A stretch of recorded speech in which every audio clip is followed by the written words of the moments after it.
Hey, Spirit-filled crew, welcome back to the Bourbon Basement here in beautiful Morgantown, West Virginia. We have a smattering of Smooth Ambler on the table because... Well, because the three of us took a trip there recently for a really fun tasting, and we're here to chat about it. Let's get into it.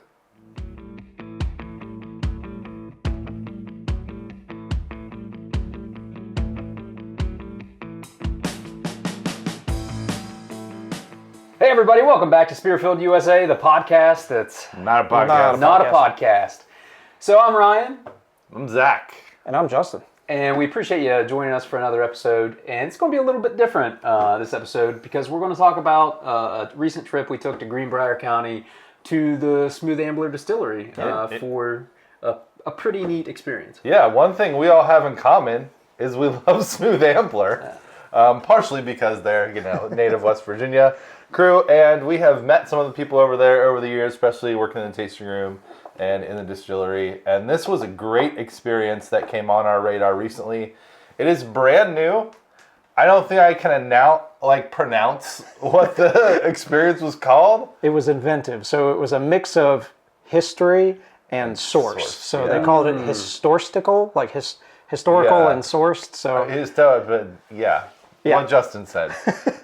But the premise behind it was, they're well known for some of their source products in their earlier years. In that 10 to 20 year ago age range. And they were known for sourcing some incredible single barrels, mostly from MGP, but from some other sources. And so this was a run through some of their most well-loved and most famous bottles, which you would never get a chance to try unless you were lucky enough to snag one back in the day, or have a hefty amount of coin to drop on an auction site or something these days. That's the only way to get to taste those. So we jumped at the opportunity to go not just to try those barrels, but to have a quaint little evening with some of the Smooth Ambler staff and folks there and learn more about what they're up to. They're all the way down in Lewisburg, West Virginia, which although we are also in West Virginia, that's still quite a hoof. It's 3.5 hours for us. Yep. It's kind of in the middle of God's country down there, isn't it? So what was your... before we get into that, though, this is just a random sampling. None of these bottles were ones that we were tasting. But we figured we might as well represent and sip on these. Are there any highlights in these couple bottles before we get into the HiStOURCEDical?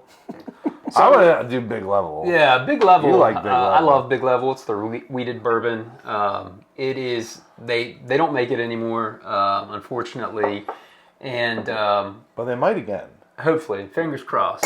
It's Based on conversations we've had, it's a possibility. We'll see. And so that's one of my favorites. And then the sort of the wheated whiskey cask reserve. That wheat whiskey. That is distilled and bottled, aged and bottled, all in West Virginia. So their white label Founders Cask Strength series, those are all their own juice. Those are the ones that they've distilled, they've aged, all in outside of Lewisburg. I think Max Welton is the former formal name of where they're actually located in, but just right outside of Lewis County, or Lewisburg. Oops. And so probably the three in the middle are some of my favorites. Yeah, Big Level was also, if I remember right, one of, if not their first fully made in West Virginia product, wasn't it? I think so. Yeah. Yeah. I think that's right. So it was kind of a progenitor for the Founders series, which I got happy about whenever they put those out, just to see the stuff directly from them from West Virginia getting out there in the world. So. Yeah, and so their Old Scout stuff is well known, but that's sourced, right? Yep. That's not their own distillate. That's all come from somewhere. Same with Contradiction the here, scout too. idea, right? You're out scouting, looking for whatever. And same with the Contradiction. Yep. So those are not their own distillate. But if you've never had a chance to try Smooth Ambler's own distillate, these are where it's at, especially these Founders Reserves. I love... There hasn't been one that I haven't not enjoyed, but the wheat whiskey is a standout for me. Last year's Founders Reserve of this was like the cask strength Elijah Craig 18 sweet oak that we all want for. It reminded me of there was it had so much oak on it in a lovely way. I think it was only 9 years old. And it was phenomenal. It was phenomenal. And then the single barrel ryes in this category, some of them are absolutely insane. If any of you caught our birthday episode for Zach a little while ago, one of the bottles I brought was one of my precious bottles. It's batch 2 of their Founders Rye. It's one of my favorite ryes of all time. Yeah. I've been babying that bottle, what I have left of it. And I adore it. I've got a bottle at home I have not cracked yet. They have an event every year. It's called it's something Dramble. I forget what it's called. I'm not going to say the wrong thing. But what they do is they bring out a number of single barrels and they taste through them, and the crowd source picks one that's a favorite, and it gets bottled and released. That's the bottle I have, and Wow. that's a rye at cast strength. That's, I think, 7 or 8 years, and everyone's talked it up to high heaven. I have not tried it yet, but I have high hopes for it. They had talked about they were going to be putting out a new single barrel rye as well at the Pickle Festival this year. Didn't they talk about that? I wrote it down in my notes here. That's right. West Virginia is like the king of these niche festivals. Yeah. Mostly built around foods. We have strawberry festivals. We have buckwheat festival. We have the pickle festival. And then all fall the festival. chocolate festival. Chocolate. Yeah, we got them all. So. And that's if not you even, like niche festivals, come to West Virginia. that's not even mentioning the cryptid festivals. Oh yeah. Okay, we can go down all the way down that rabbit a hole. deep But rabbit hole. we love our fests here in West Virginia. Yeah, I mean, speaking of festivals and that type of thing, Lewisburg is also home to the State Fair for West Virginia, which is a big event. Yeah, go there most years. It's a good time. Yeah, Nelly usually goes there, right? Sometimes, I think he's yeah. there before. He's performed there. I think so, yeah. Indeed. Yes, yeah, it's big deal. All right, now that we've gone down every back road in West Virginia, let's talk about the actual event, because these bottles were very legendary. We had an awesome time. Chris, their master distiller, was there, as well as a number of folks who are usually in the tasting room. If you are ever in Lewisburg, or even within an hour or two, you got to make the drive Yep. Great experience. and check out Smooth Ambler. But we had some incredible bottles. So we tasted through six different bottles, right? The first two were corn whiskey, right? They were at least, the first one was a corn whiskey, a 10-year-old. Yeah, it was Old Scout 10. Old Scout 10-year-old. Yep. Yeah, these are all Old Scout or very Old Scout bottles. One of them was, yep. So that was a 10-year.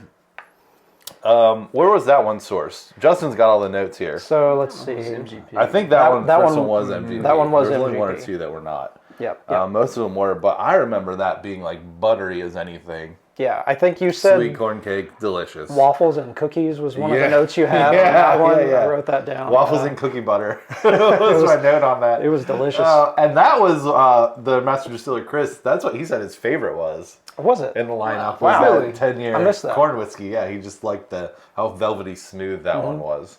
It- And that one was impressive. It made me hungry. They had a killer charcuterie board out there. It was more of a charcuterie table, but yeah. Yeah. Unfortunately, I forgot my tasting notebook on the table at the event. Oh, no. Darn. Yeah, They- unfortunate. But and then the second one. It's just going into Smooth Ambler lore now. It's Yeah, in the ether. that's right. Smooth Ambler. That's right. The second one that we tried was very corn heavy. It was- the mash bill was.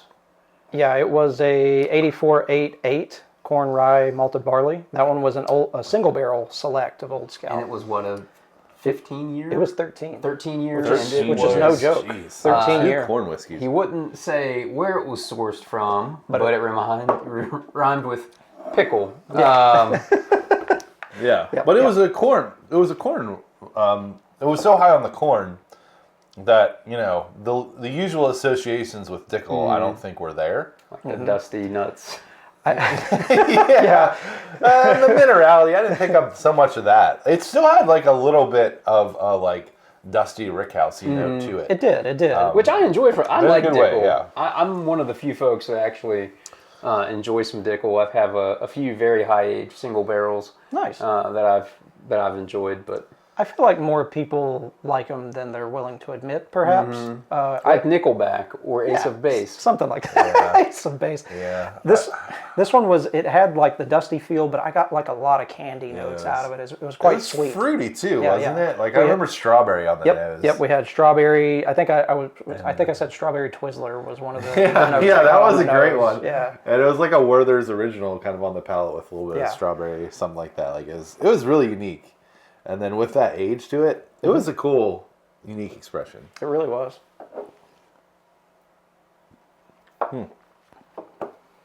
So we actually drank in unison there. We did.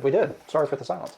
So moving on from there, the next one we had was another Old Scout single barrel. This one was a 14 year. That one was a 60-36-4 corn rye malted barley. That was an MGP as well, right? Yeah. And now we're starting to get somewhere. We are. Oh my gosh. This one starved me to death because you said cherry cheesecake graham cracker, and it was so much that. It was so much cherry cheesecake on the nose. It just had that like very rich kind of note to it. Yep. The nose that might have been the best nose of the night, honestly. I think I have to agree with huge. you. That was the nose on it. It was just like you opened up like a glass case or something at a bakery and that makes cheesecake or something. It was that one or the next one. Yeah. Which is surprising to me. It's very surprising for Ryan. But there wasn't as much cherry on the palate. If I No, remember it had a correctly. little bit, maybe a little bit of maraschino sweetness I had wrote down. I picked out black tea from that one. Yeah. That one was a little harder to herbal find. note But, to it. yeah. It was nice. It had a lot of layers. and then you picked out like a rosemary herbalness at the end on the finish of it, which was, that was a good pick out as well.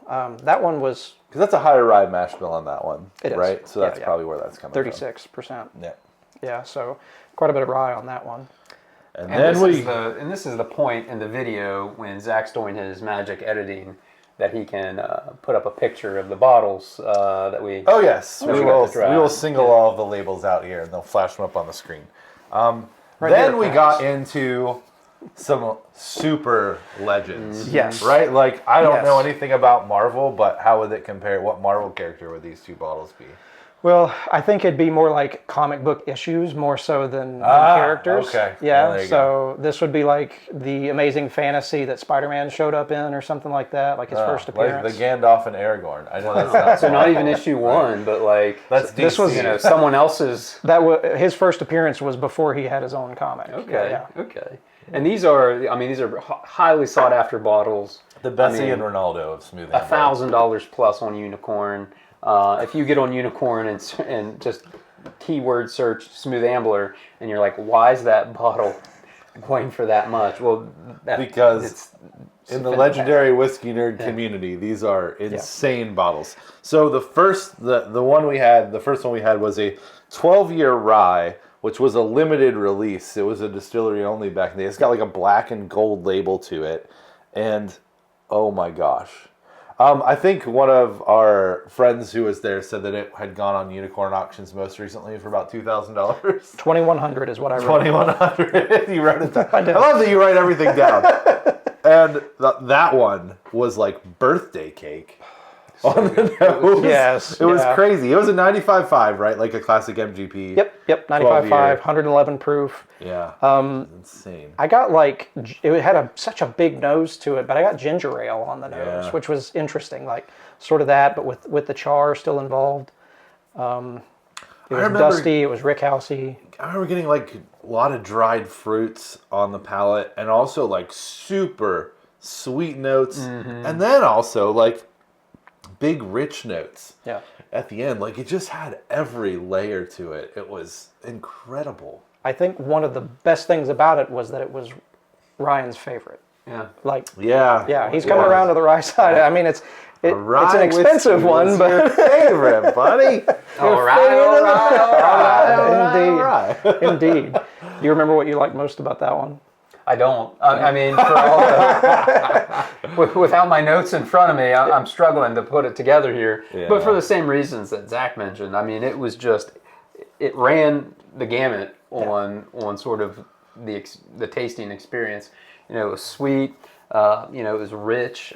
It was just, it didn't have that sort of that rye bite that I have, historically not enjoyed from a rye, but Sure.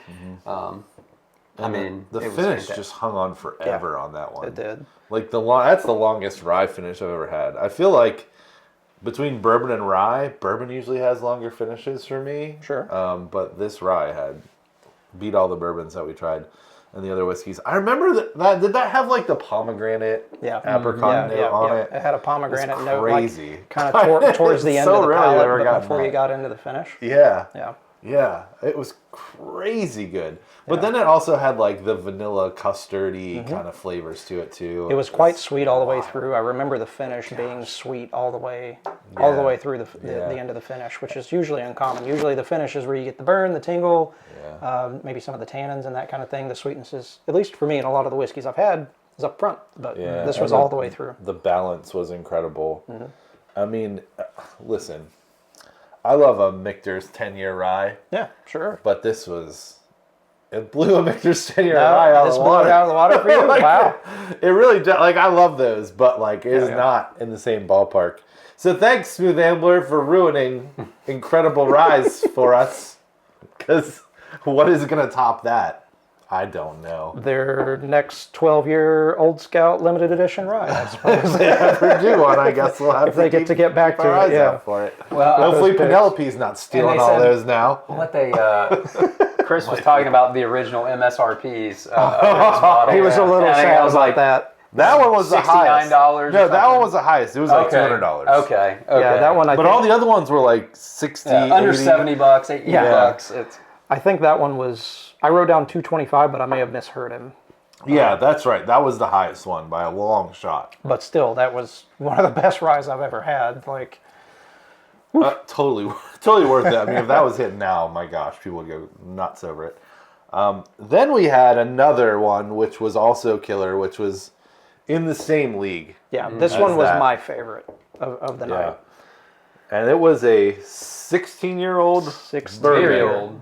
Yeah. Very old Very scout. old scout. Very old scout.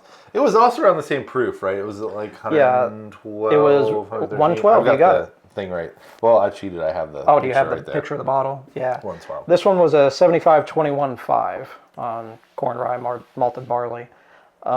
This one was a little all over the place, but that was part of what I liked about it. It had so many different things going on. Yeah, I remember citrus on this. Yes, I wrote tangerine and blood orange on the nose. Yes. And then it kind of developed as it sat in the glass into almost a banana funk, like towards the end of it. Yeah. Dusty brulee banana Foster kind of thing. It was great. It was dark too. It was real dark.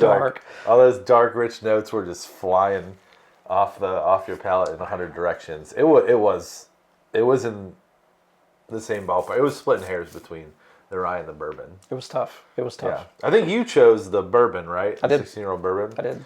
Yeah, and I can't fault you there. Can't fault you for that. It's pretty incredible. It was a hard. So once we finished the tasting, Chris went around and asked everybody, hey, what was your favorite?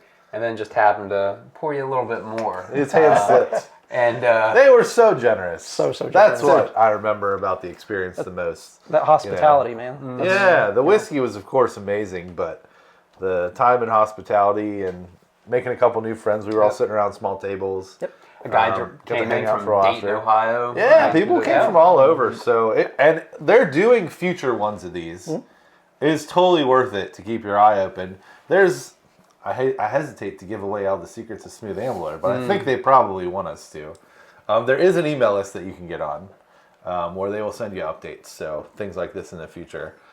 It was definitely a success. They said it sold out in like 2 or 3 days. So I assume they're going to do more. Limited to what? 12, 16? I think it was 16. Yeah, seats. there's only Yeah, it was 16 pretty seats small. around the table. It's crazy. We managed to get in on 3 of those. And they had charcuterie for probably 48 It was people. I mean, it was... Yeah, It was a table. wild. We had a lot of cheese. yeah, it was quite good. I missed out on the bacon though. It was You a missed candy out on the bacon. Candy bacon, yeah. Sorry that you looked did.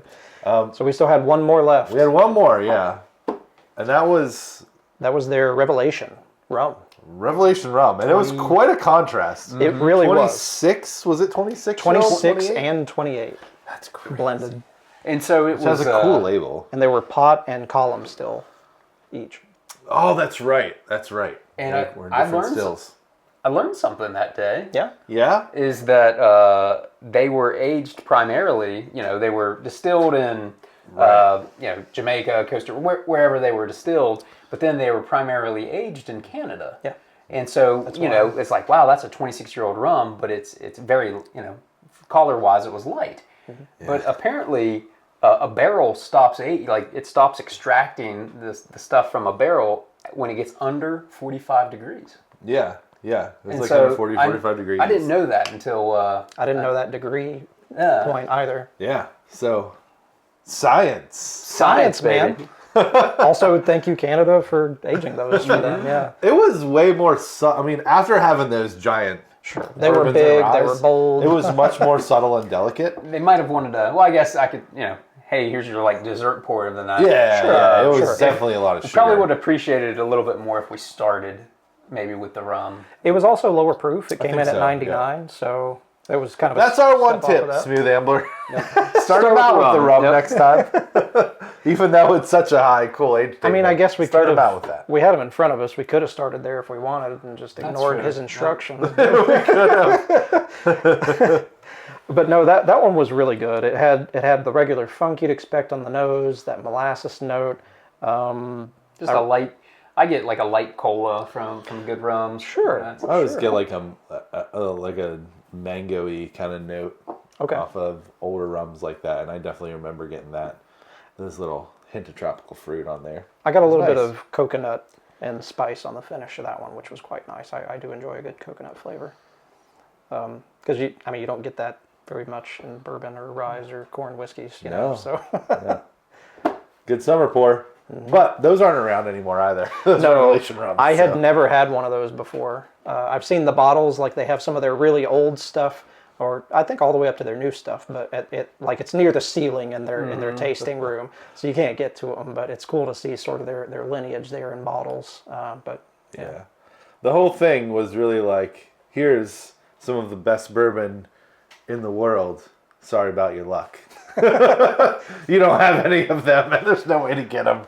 They're all gone. And they barely have any of those bottles left at the shop. That's what was really generous about it, is they only have a few barrels left at Smooth Ambler, and they're willing to share them with us, so thank you. And he might have been pulling a couple bottles out of his personal collection, too, to share. Round it out, which is really incredible. So, that was the experience, getting to try stuff that, unless you drop a lot of money and get lucky to find it, you're not going to get, so... All right, folks, that's going to do it for us here at Spirit-Filled USA. We had such a great time down at Smooth Ambler with their HiStOURCEDical event.